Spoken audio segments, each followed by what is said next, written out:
G'day folks out there in YouTube world. This is Matt the Real Master and this is the Retro Room. So what's the latest here in the Retro Room? I'm about to show you that, and I'm very pleased to show you a machine that is now repaired thanks to a new repair guy I've got, which is one of the last remaining ones that will actually is in existence, that will actually look at VHS and beta machines, because a lot of them will not, and there's not a lot of repairers left. Right, here we are. This is the basically the station B setup. This is station, sorry about that. This is station A. So this is where the main TV I use, the Sansui amplifier and all that. This is the machine that I just had repaired. It's been sitting around for about a year, and it wasn't playing too good. Maybe a year and a half, maybe even 2 years. This is the Sony SLV X810. It's PAL and NTSC. It's from 1992, 93, 94, and it is basically from the same vintage as an era as the Pioneer Laserdisc CLD 2950. A year before it, and this was around probably a year after the CLD 2950 was no longer produced. But it was Europe's best-selling and best-quality model, the 2950, which I do have.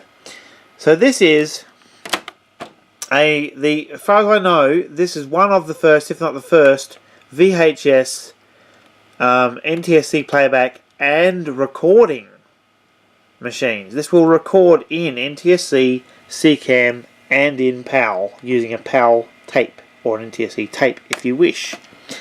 And it's got playback on PAL TV as well, which means if you've only got a PAL TV, it will make it play NTSC tapes, which is what I'm playing right now. It will allow it to play it on a normal PAL TV only. So I've actually I bought the first one of these in '93 for $1,200, which was back then was a bit of money. So it's a mid-range model. It's a DA Pro 4-head unit. It's hi-fi stereo, digital auto tracking, and it is a really good set of heads on it. It's fantastic, and I love this door that sort of, I love the way they've just got this door thing. So this model has got the following features. You've got color system, so it's auto, PAL CCAM or NTSC. I've got it in NTSC obviously. And then you've got 3.58, 4.43 NTSC, or onto the PAL TV only. Now this picture one here has got normal, which is a little bit more grainy. This is pitch black American re-release NTSC tape. Then you've got rental picture, which softens the grain off, but you lose a bit of sharpness. And then you've got edit, which gives it a bit more grain, but when you actually do recording from this machine to another machine, basically dubbing, you are going to get the best quality picture of the recording. So you've got that. You've got high speed rewind, which I've never been a fan of, because that's a good way for the machine to fuck up, pardon my French, and have the tape basically suddenly snap on you. The first one I bought had some kind of mechanical tape loading issue, where when you put it in, it would load it sometimes, and then other times it would not, and you have to bang it on the side to get it to basically load it, and then it wouldn't play right. It would bring up some L message that wasn't right, some like some L numbered L34 error code or something, and it was always nothing but a problem. It was always fixed it, okay, it stuffed up again, fix it, it's done it again. I basically ended up throwing it away. It was stuffed. And I basically swore off of these models for a long time. And then I realised that, well, maybe they're not all like that. Maybe it's just a dud. So in the last 3 or 4 years, I've actually purchased this one and another one, exact same models, on eBay for $50 each. 2 separate purchases, $50 a pop, which I think is a bargain for a machine of this quality. And one of them played really well, one of them didn't play so well, and one started chewing tapes a bit, and one was, locking the tape, jamming the tape in there, which was thanks to the pinch roller. So the pinch rollers have been done, it's had a head clean, it's all serviced, and it's playing fantastically well. So that's back. That came back yesterday after being in the shop for a week. The other machines I've got here, which you've probably seen in my other videos, but I absolutely adore, and I will show you more stuff as I get more repaired. This is a Sony C9 Betamax. This is actually the C9E, which is the European model.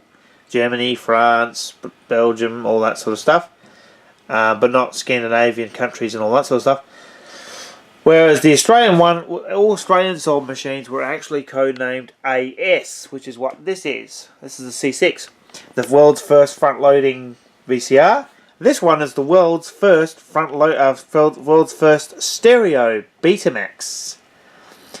Very, very unique model with a loading system that is nothing like any other model, where it's a DC to DC motors, whatever else. But basically, there is no path, there is no thing there like a tray. It's just go in, it grabs it. It's really unique. It's a beautiful machine. I love them, and I want to get more of them. And this is a Sanyo M20. I had an M10 once. This is so this is the Sanyo M10. I love the Sanyo M series machines. I want an M40 Beta Hi-Fi unit. But yeah, that's basically it. This is just a quick shot of a couple of my Betamax machines. I'm a Betamax nut. It's Betamax, Laserdisc, VHS, RCA Select Division, CED. I'm into that sort of stuff, and then Blu-ray, DVD, and some of the more obsolete formats like the Philips over there. So that's the latest. We've got this guy back, so I can play my tapes again. So because basically this model here, this Panasonic, it's basically a combo unit, one of the first. It plays tapes okay, but I've never really, pretty good, but I've never been a real fan of the Panasonic Super Drives. I've got two of them, one over here as well. This is the 32. The other one was the 31. So, but yeah, I'm really chasing after some more Sony Betamaxes and a few Sanyos. I've also got a Sony T9 ME, which is the Middle Eastern market multi-system machine, which means it's meant to be sold in the Middle East. It's a multi-system, so it plays, basically it's like the Sony here. It's NTSC PAL C-Cam playback. I've got it. It's been dead for about 3 years. Doesn't power up anymore. So I've got a power supply I can get from Beta Heaven. The repair guy's going to put some new capacitors in there, and hopefully we're going to get that sucker completely serviced and back to life again after 3 years sitting in my workshop getting covered in dust. I've just given it a polish, and it's basically ready to go. It's down at the repairers now. So that's it, guys. That's the latest here at the Retro Room. Oh, one more thing I almost forgot. I have removed my Star Wars paper reprint, which came out of a magazine from the UK, Home Cinema Choice magazine. And I've got an Enter the Dragon reprint, basically, little mini poster thing. And that came from the Mega Toy Swap Meet that was on last weekend here in Adelaide. This is probably Australia's biggest toy swap meet. There's all sorts of stuff there. Old retro board games, die-cast models, video games, consoles, anything from like the 50s up in toys, you name it, it's there. But this was one of the things that was a bit different, and it was there I got it for a couple of bucks. So that's up. I've got Rad on VHS, as you probably saw in the previous video. I also got this one here, the Monsters, but I haven't put it up yet. And I also grabbed these little guys up there, stuck those up there on my horror wall. So thanks for watching, guys. Gotta go. It's 9 minutes already. These videos, the minutes go by so fast when I'm doing a video.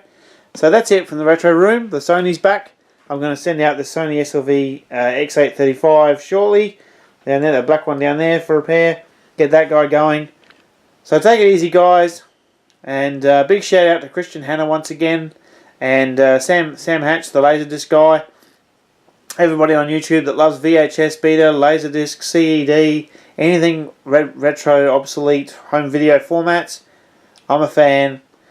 And big shout out to any of you guys out there that see this video, that are into that sort of stuff. If you're into it as well like I am, subscribe, send me a message, love to hear from you. Cheers.